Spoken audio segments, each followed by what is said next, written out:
Hi there, welcome to the program, the Midday Show, live only on Equa Television Africa. My name is Joyce Iakwari, and this is the platform that we take you around the globe to bring you activities, the midday activities in different countries and the experiences in different countries, relating it with your own country, your own experience, so that you have a wider view and a broad world view of how things are done differently from your own culture. Joining me is Sambo Solomon, whom I shall be doing this together with. So you're welcome, Sambo. Thank you, Joyce. Good to see you again. To see you too. On this particular platform. Yes, I've been seeing you all the time, so it's good to maintain seeing you on the platform. And today we shall be looking into another African country, and this country is found in the southeastern coast of Africa, and we're talking Malawi. I love African countries, so it's easy for me to just talk Malawi. But since Solo has visited Malawi, I've been asking him more of the questions, so he's more like my guest on the Oh, show really? today. Oh, wow. Okay, I'm good to go. So talk to us about Malawi. Malawi. Yes. Don't forget, I will be throwing questions back to you. So, Okay. So just get ready. I'm just trying to prepare your mind. Malawi is a landlocked country, which is the name Malawi, formerly known as Nyasaland. You know, and it's located in the southeast of Africa. Zambia bordered Malawi to the northwest, and then you have Tanzania bordered it to the northeast. Then Malawi shares an eastern, southern, and western border with Mozambique. This country, has a square meter of 118,000 square kilometer, and houses 16,777,547 people. The capital, Lilongwe, which is the capital city of Malawi, nearly 1/3 of Malawi's area is covered by Lake Malawi. The country is one of the least developed economies of the world, and it has largely agrarian society. Oh wow! You can even see that on the map. See Malawi, see the borders by Mozambique. Then you can see Zambia. Yes. And that is the capital, that's Lilongwe, just like you said. And I used to think Malawi was a little country, but at least with the population that you just mentioned, at least they've tried. They've tried. They've tried for themselves. So is that 16 million people? 16 million people. It's quite a huge number. It's quite a huge number. But compared to Nigeria, no, don't bring Nigeria. Yes, let's just maintain that. Because if you look at the population, they're even larger than other African countries too. Because we have those that have 6 million in population. And then Lilongwe is Malawi's largest and the capital city. As of 2015, Malawi's population was 1 million. That's the capital. Yes, the capital city. 1,077,116.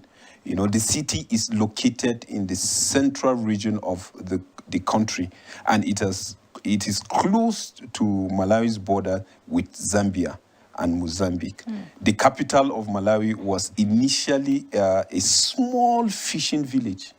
Yes, it was initially a small fishing village, and seeing the geographical location, that makes it easier for the colonial master then, to set that place as their own, how do they call it? More like a camp? Not a camp, but where they rule. Yeah, okay. Where this the administrative, that's the point. The administrative point. That's where they rule.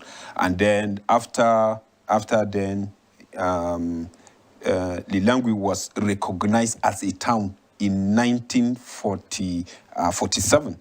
After the country's independence, Lilongwe became the capital city of Malawi.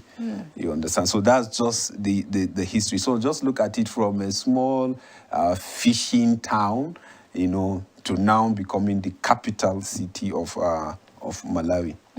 Malawi is an interesting country, and I think it's a beautiful country too. Yes. But they've struggled a lot with poverty. Malawi is ranked one of the poorest countries in the world, despite making significant economic and structural reforms to sustain economic growth. And the economy is heavily dependent on agriculture, and agriculture has employed 80% of the population, and it is vulnerable to external shocks such as climate shocks and other diseases. It has affected their economy, just like the one we did the other day. What country was that? They also struggle with climate and natural disaster. Malawi too is part of it. That was Haiti. Yeah, so Malawi too is part of it, and they struggle with their economy, and it's ranked one of the poorest. And like I said, it's dependent on agriculture. From everything we've been talking about, and most of these African countries, that they invest so much in agriculture, that is agriculture that funds their economy. And Malawi is not left out, because 80%, of workers, or 80% of the economy is dependent on that. So let's talk about the agriculture of Malawi too in depth. Okay. Before we talk about the agriculture, like you said, yes, we have the natives of Malawi. Yes, we have the natives. We have the over 15 million people reside in Malawi, and then you have the growth rate of population of Malawi is 2.75%. The native ethnic group in the country include the Yao, the Chiwa, Sena, Nyanja, Ngodi, Ngoni, Tumbuka, and a few other non-native Europeans and then Asians also have a significant presence in that country. And you have most of Malawians are Christians, and Muslims, are the largest minority. And then you have most of the Hindus, and you can find other small religion. And in English Malawi is the official language. Yes, of English Malawi. is the official Yes, language. to add to the native languages too, there is the Chichewa, which is spoken by a majority. That's 57% of the population. Then there is the Tinyanja, that is spoken by 12.8% of Malawians. Then there is a Chia, just like you said, 10.1% speakers, and the Chitumbuka, spoken by 9.5% Malawians. Then if we're talking about more of that, that's the number of speakers of these languages in Malawi. We have the Malawian Lomwe. We have 250,000 speakers. The Kokola, which is 2,000 speakers. Then there's the Lambia, which is 45,000 speakers. We have the Ndali, which is 70,000 speakers. Nyayusa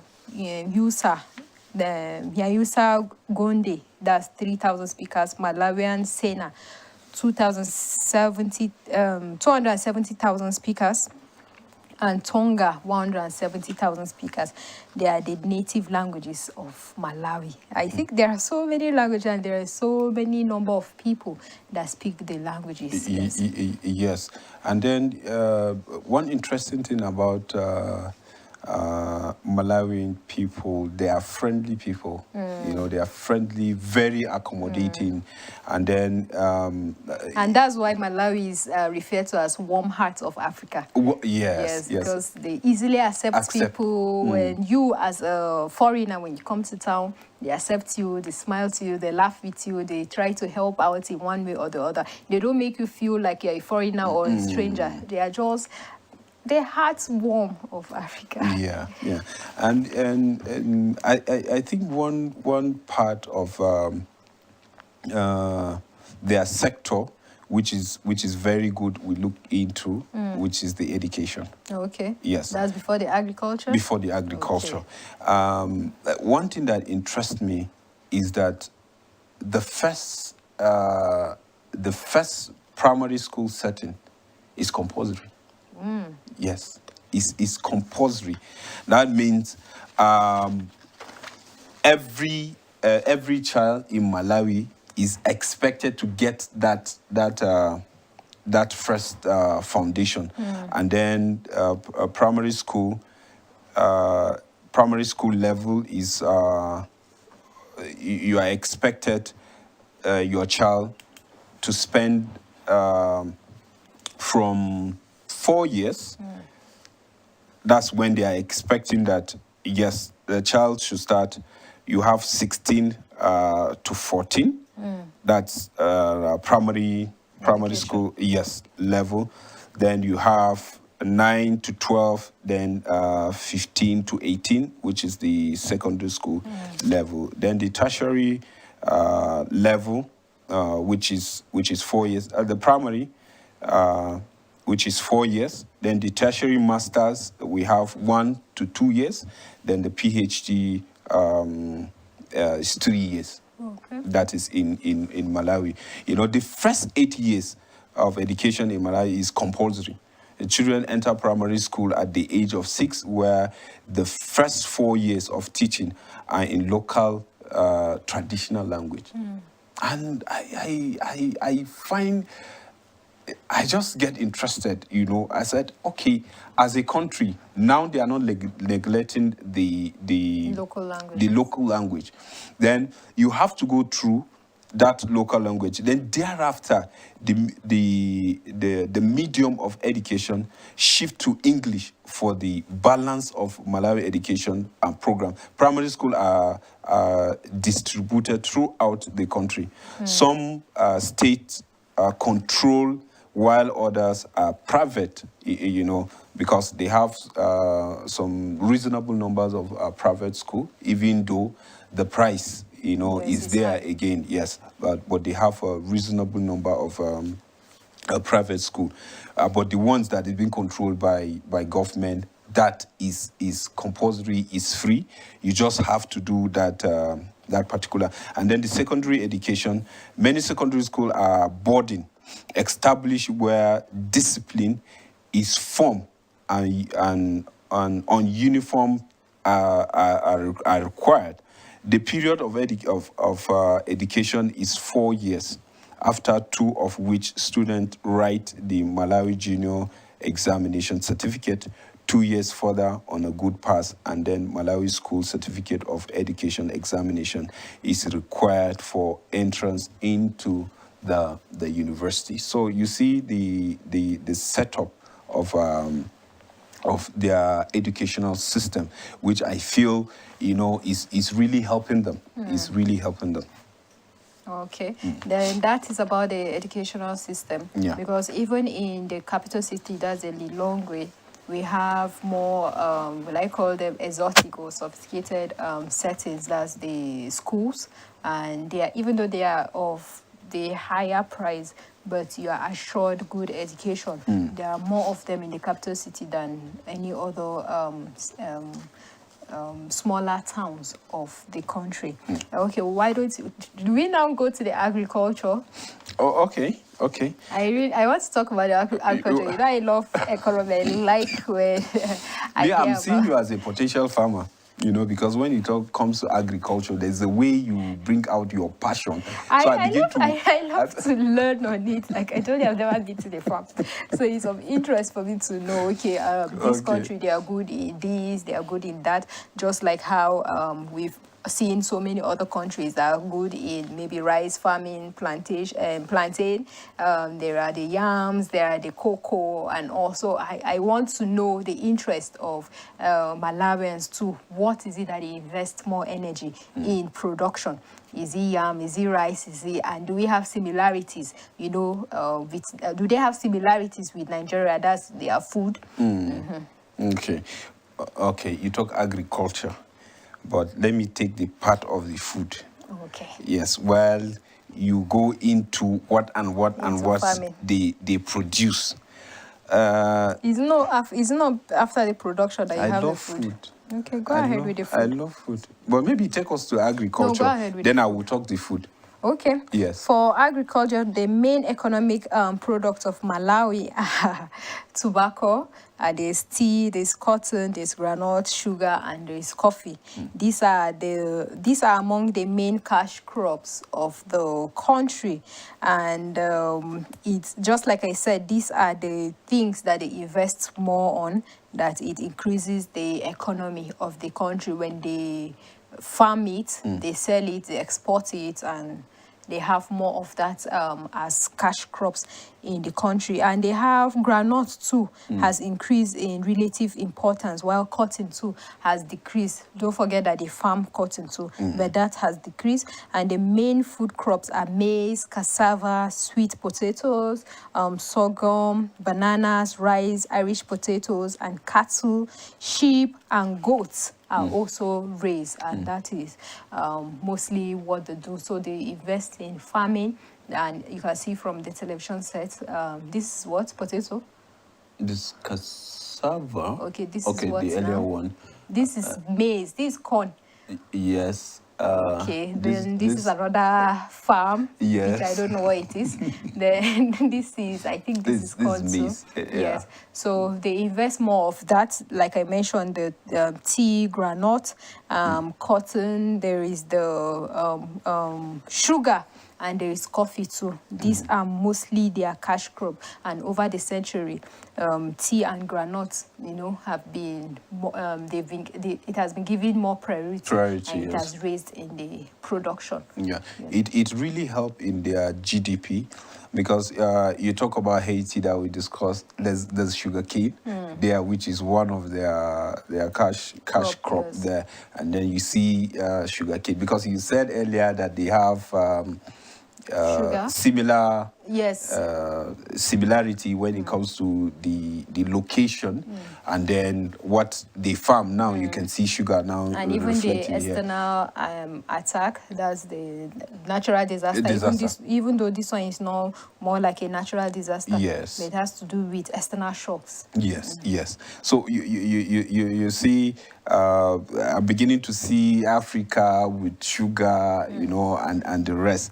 And that, even though, yes, sugar is a cash crop, because, like you said, I think the last show, how we use sugar, yes, you know, often. So it's something that once you have the opportunity to farm it, you know that it won't just go wasted, you know. And then the issue of groundnut, you get the cake, you get the oil also, and then other things that we do with groundnut as raw material.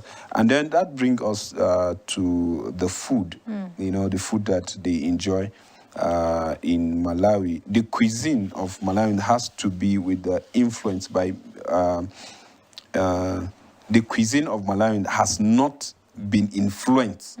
You know, they try their possible best to see that they maintain that their local delicacy. You know, by it hasn't been influenced. Just like their native languages too. They try their best to maintain the local languages, even though English is in the country as a reminder of the British rule. The rule, you know, they made it. It's more like choosing a lingua franca for everyone to express themselves, but their priority too is in their native languages, which one of the languages saw 57%, you know, of the population speaking it. But English is a reminder that the British were here and they did this and they left. That is it. That is it. So imagine a child being taught, 4 years in his dialect.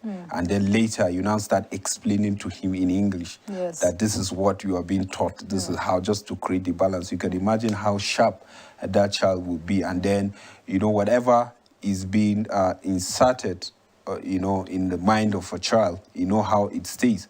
So imagine the local dialect and then the English, and then comparing it. Okay, this is what it is in English, and this is what it is in my own local native dialect. And then there are many popular dishes. We have the chambo. Chambo is a fish from Lake Malawi. Chambo is a tilapia fish and is considered a delicacy. Other favorite fish include usipa, which is similar to sardine, and the impasa, which is similar to salmon. So the take that you can see already I'm salivating. Even though I have a taste of chambo.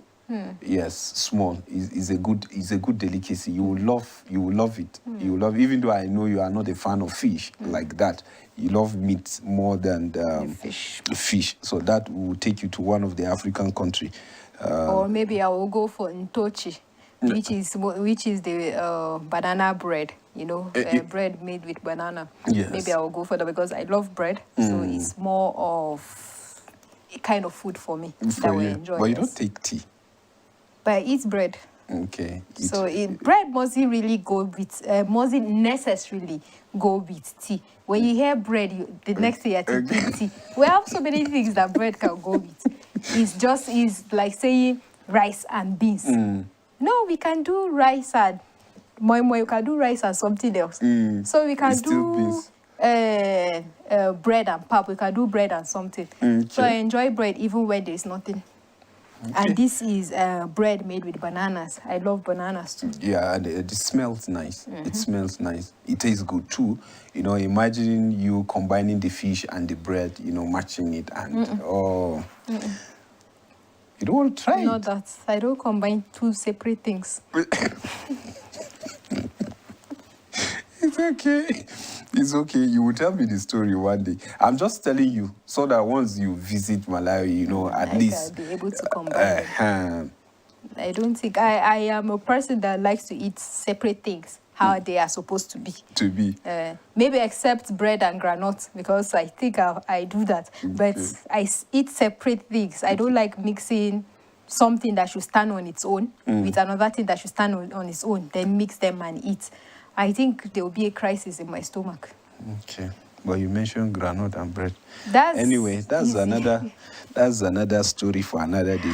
Please talk to us about more food. We have in Sima, this is a staple of Malawi food.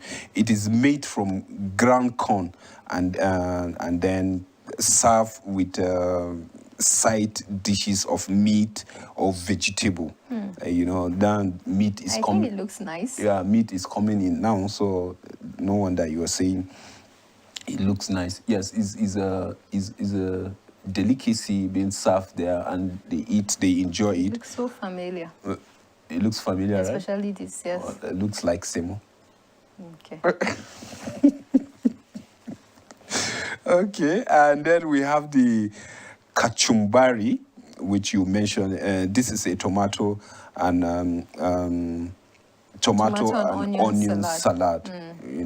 You know how we normally do our own salad here, but that's how they do their own. Is a local dish, and they cherish it so much. They enjoy it.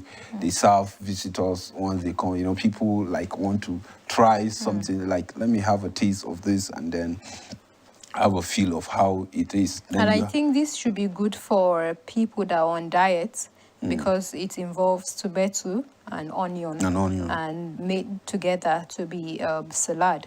So people that are on diet can really enjoy it. People that are watching their weight and people that have maybe health conditions, they can actually see this as a means of maybe food, so that they won't go to other food that have maybe high calories or is prone for other issues that might affect their health. Yeah, then we have the Ntochi, which you said earlier, is a bread made with bananas, and it's nice too. It's nice too.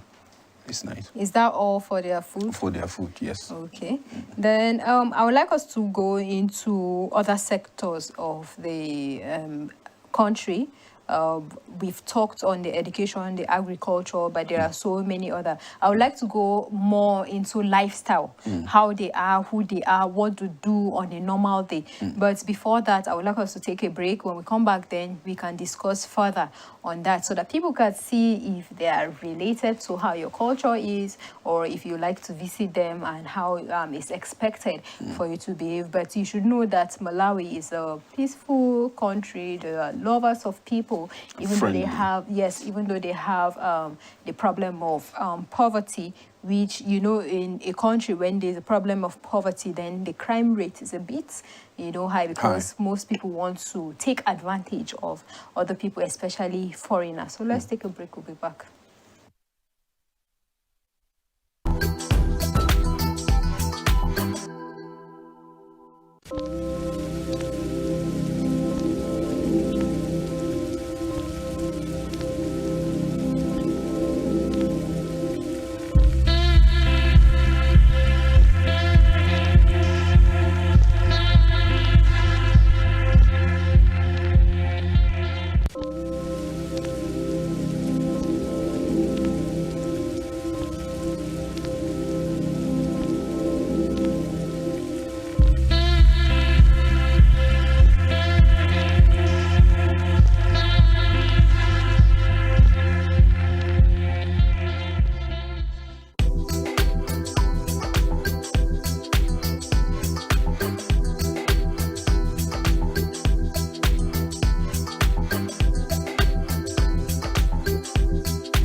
Welcome back. This is still the Midday Show live only on Equa Television Africa. My name is Joyce. I've been doing this with Sambo, and we're looking into Malawi, an African country located in the southeastern coast of Africa. And we've talked on the education, the food, location, even the population. And like I said, we would like to go into lifestyle culture in Malawi and talk to us about the transport before we go into other aspects. Okay, transport in Malawi, the transportation in Malawi is poorly developed. Just like you mentioned earlier, you established that fact that there's an issue of poverty. I believe based on what we have already figure out, you can tell, when you say this, is poorly developed. The country of almost 40 million has 39 airports with six with paved runways, and then 33 with unpaved runways. It has 495 miles. That is amounted to 797 kilometers of railway, all narrow gauge, and then you have about 45% of its roads are paved, though it is landlocked. Malawi also has 435 miles. That is amounting to 700 kilometers when you talk about architecture of the road network, what they use, as means of transportation. That we have established the fact that because of how the country is, where the country is located, already is a landlocked. So you can imagine the challenges that amount would come with that. So basically, their transport system is not something that is really viable like that. But they have the trucks. They even have what we call here keke napep. That's a tricycle. Yes, the bicycle and the rest. That's what they use. See this. I see the creativity in in that. Transferring firewood from one place to the other. Yes, And okay, we forgot to mention the tourist sites of Malawi. Even though most of the 70 to 80% of people that visit Malawi for tourism, they are mostly South Africans. They like to visit them, to go to one side to the other, and they have so many of the tourist areas. But well, that's for the transport, right? Yes. So we should note that just like we said, to Malawi, they are friendly people, and that is why they are called the warm heart of Africa. When you visit the country, they are famous for friendly people and warm culture. Malawians are compassionate and helpful, which means that people that visit are greeted with biggest smiles and are able to make connections and build friendship quite easily. They are not people that are just laid back or stiff on seeing, okay, foreigners, so what? No, they go out to make friends. They welcome you as a foreigner in their country, so they are warm people. Then, but they have a problem of slow pace of life. Now, this is the main issue. In Malawi, before you get things done, you have to struggle a bit. More like, okay, for example, if you have a house and you want maybe a plumber to check your connection, maybe your water connection, or you want an electrician to come and check a problem with your light, just all these type of services, you will have to struggle with having to bring the person in, because they actually take things for granted, especially time. Like, they don't get things done on time, and is really slow. And this is also in the case of formal meetings. When a meeting is set for 8 or for 9, before people will gather, is a problem. So they have that, and they are mostly casual in their arrangements, especially social arrangements or events. They are casual with that, so it's already a problem, and it can cause a household problem too, especially when you need maybe a plumber to come fix your water, or an electrician to come over to fix something that you really need to do. Things that you are used in your country. You are used to be fast in your country, like you can just get someone to come and do it by being relaxed, without any tension. But you, as a foreigner there, you have to go through that. So this is one thing that can frustrate you as a foreigner, because you are not up and doing yes. That gives me an idea. Is it an African thing? I can't say an African thing, but when you talk about the time, it's easier to relate it to what the outside world call African time. I think they are the people that practice the African time mostly. Because before you get things done, you have to... At least in Nigeria, there are instances where you are lucky. You call up maybe a service for maybe water to be fixed in your house. If the person is a freelance person, he might come because he knows that, okay, straight into his pocket, that will be done. Except maybe where you call the agency involved, which you have to, at the end of the day, maybe get a local to just do it for you. And people in Nigeria are just used to, when something is bad, they just fix it themselves, then pay it straight, instead of calling the agency or the organization that are in charge to do it. But in this case, in Malawi, even social meetings, social gatherings, formal meetings is a general thing. So it takes a whole lot of frustration on the foreigners. And then you see, it's already a negative effect to the country, because these are, when you talk to when you look at other countries, even in Africa, you find out that these things keep life moving, and then it helps even the economy, because you are talking of rendering services, and then something is coming in return. Expected, like you just made an example of a plumbing work or a particular work that you want something, an expert to come and do, and then you call and it's taking him, God knows. So you can see the delay, possibly maybe acting fast, doing what you're supposed to do at the particular time, and it will help. Just look at how this particular program look at activities in the midday. So that means in that country, even if you call at a particular time that a particular job are supposed to be going, the people are just adamant about it, are reluctant. They are just there, not knowing that being active in that can even help, in boosting the GDP And of to the add country. to that, to add to their reluctant and nonchalant nature, as a foreigner, you have to struggle with that because it affects even the electricity and water supply. Imagine in a home, I know you will talk about housing, but imagine in a home where you have to fix your light or something and there's a delay.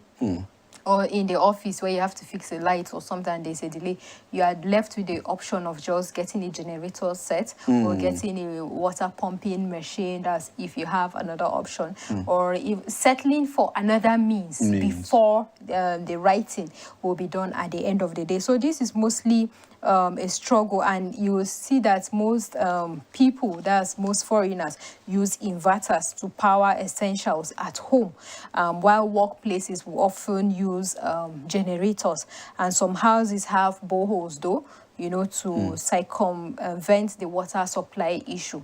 So with all this issue and the many power cuts issue, that's electricity, you just have to go with the generator set. That's serious. Well, God will help us.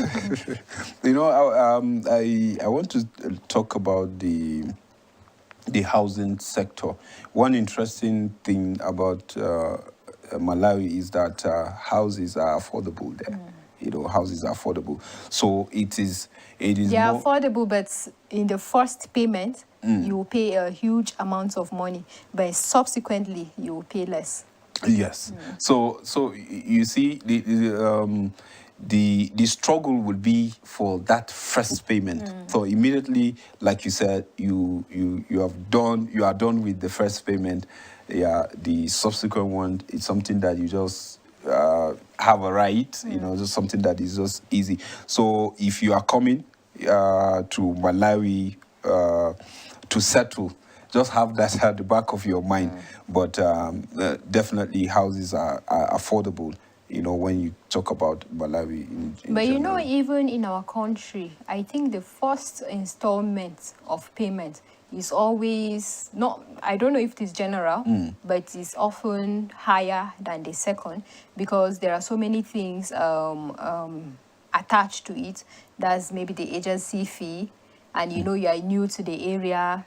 Some people might want to take advantage, or you have to pay some things, or you have to pay some bills that the former tenant left when leaving, so you have to settle them. So maybe all these things are also a problem there, where the first fee will have to be high. You're not familiar with the place, you're not familiar with the city, and maybe agency fee, that's someone that got you the place. You have to, pay a certain amount to him. Then maybe the house rent too. But subsequently, like the next year, just like you said, it will be normalized and you pay a lower price for it. Yes.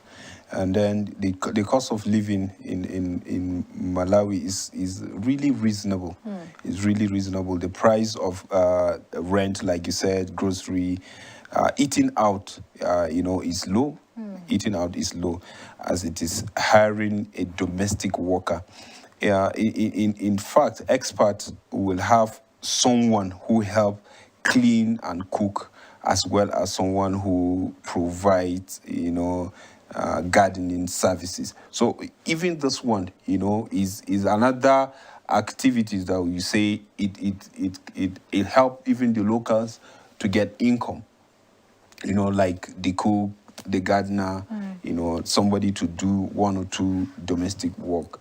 It helps because we are talking what people even do, to gain something extra in their own pocket. Okay, domestic workers too are accessible and affordable. Yes, Okay. yes, they are. If we're talking about healthcare now, the healthcare system in Malawi too is good. Some of their medications are free. Imagine that maybe you need a medication, you can just go to a pharmacy, get medication, or if you are ill, you can go to the clinics, and there are skilled practitioners. There are many skilled practitioners and local doctors who provide high quality healthcare in a few of the country's hospitals. And pharmacies in Malawi are decent, and most medication are available. If something isn't available, it can usually be ordered for. Outside of the major city, the number of doctors is low, and access to hospitals is limited. We'll also recommend, they recommend that strangers or foreigners should consider health insurance so that it can cover some emergency. You know, when there's an emergency and you know you're a foreigner there, and it's not like you have your medical report or you're used to any doctor or hospital there.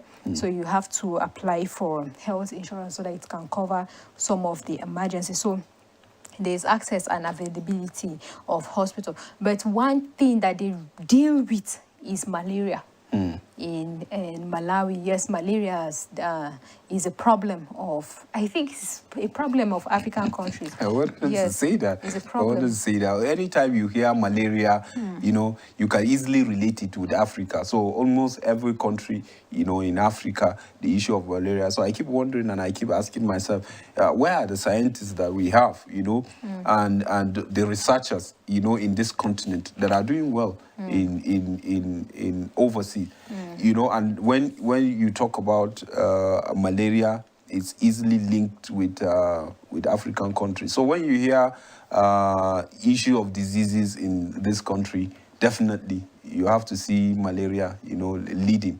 But one thing that interests me in that country is that some of the medications that are free. And there are some countries, even in Africa, that if you see their setup, the medical line, that particular sector, you know, you see the setup like Togo. Togo, they have certain elements that, you know, are being given priority, like people with sickle cell, you know, the way they treat them there, you know, it's more like is a patient of the government. You get it. So when you hear things like that, you will start wondering, things like this happen in Africa? You know, you start wondering. But there are good things that are happening in Africa. It's not like good things can't happen in Africa. It's just that we don't put our hearts to do it. If really we want to see that a system work, especially the health care system, it will. Just like you said, people with sickle cell diseases being treated, you know, different, especially you know, provision of the medications and all.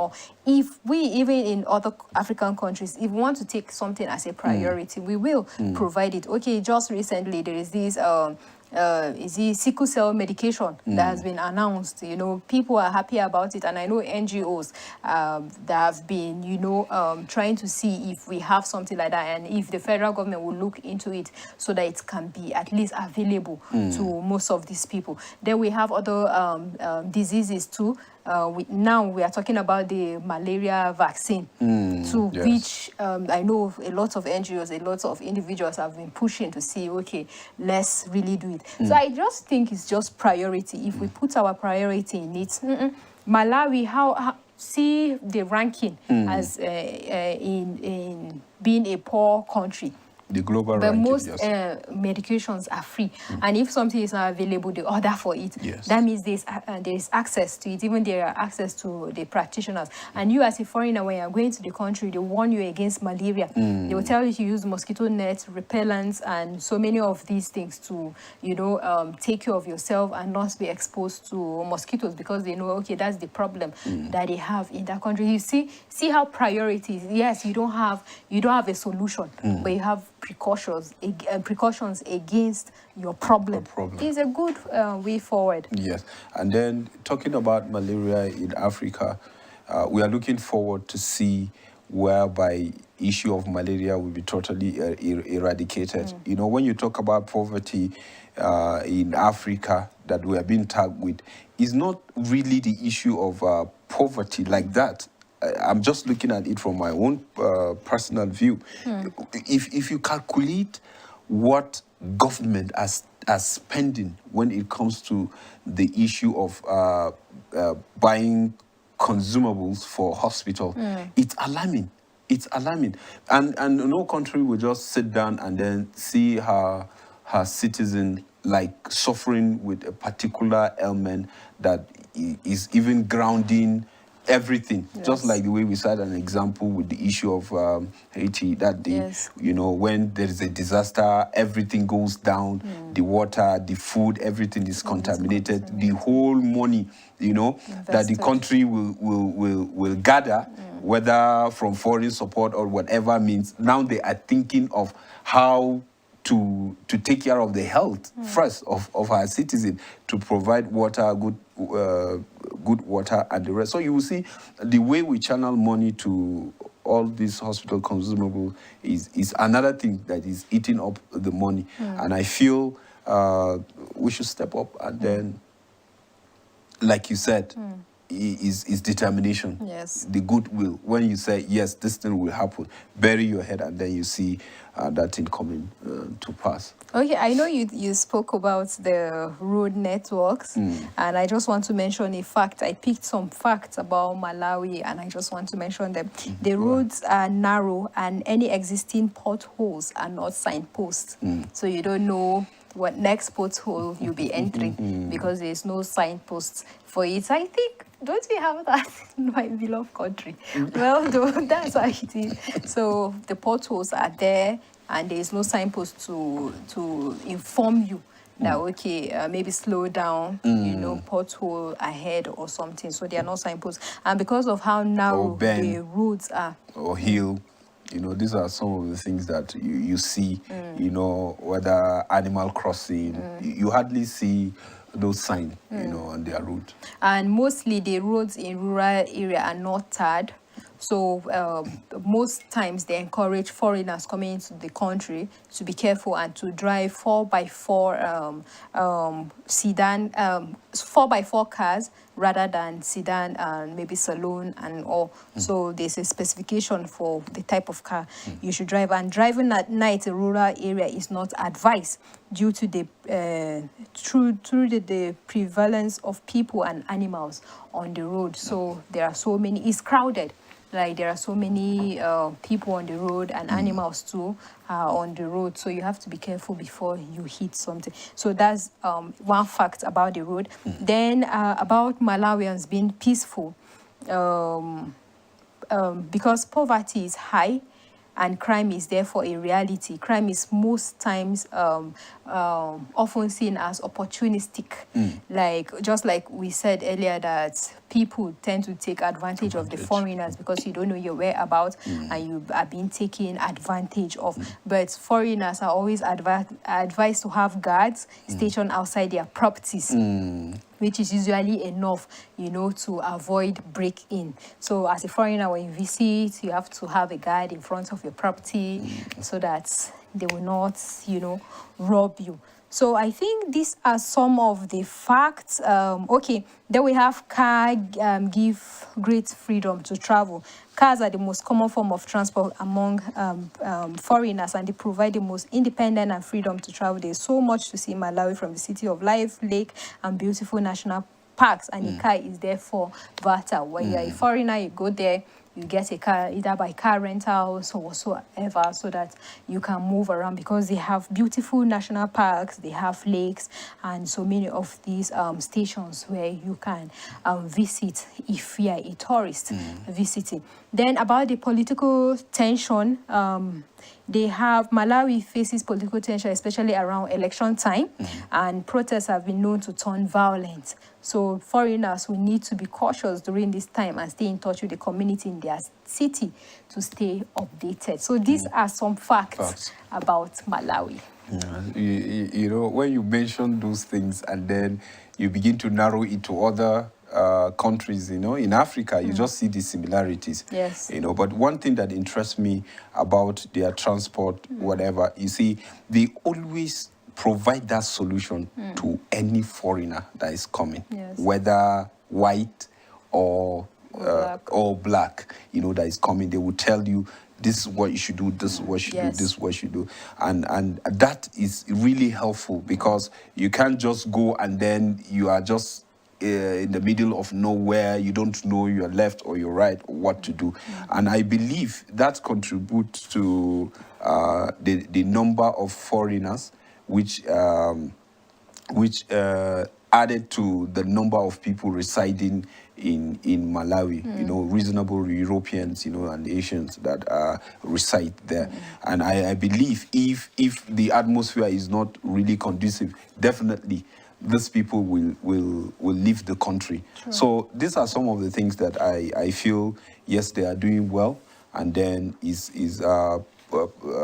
story of Malawi is not that bad like that, because of these good things that we have figured out. True, and it's on record that Malawi, that's the Eastern African country, has the fourth highest percentage of people living in extreme poverty in the world. Fourth highest percentage of people living in extreme poverty in the world. Well, that's all we can say about Malawi, and you enjoy the facts, you enjoy the discussion. Maybe if there's an interest, you can drop in your contribution on our Facebook page and our YouTube, because we are live there. We can take your questions, you can take your input. And if you have visited Malawi and you would like to, share your own story, your own experience, we would like to talk about it too on the show. So you can drop your contributions there so that we can learn more and we can interact more. Sambo Slomo, it has been good doing this with you. Yeah, I'm happy doing this with you, Joyce. Thank you for having me. Okay. And for our viewer there, just do what you want others to do unto you. Thank you very much, and thank you very much for watching this episode of the Midday Show Live. We just want to appreciate the ECWA Executive for giving us this platform to bring awareness, to bring information and education to people out there watching, and to our viewers. We really appreciate you all the time, every day that you tune in. You should know that we are with you, and we know that you are watching us. We see your contributions, we see your calls, we see your messages, even just your like on our Facebook and YouTube pages. We just want to appreciate you. It has been Malawi on the Midday Show Live, and my name is Joyce. Let's meet next time.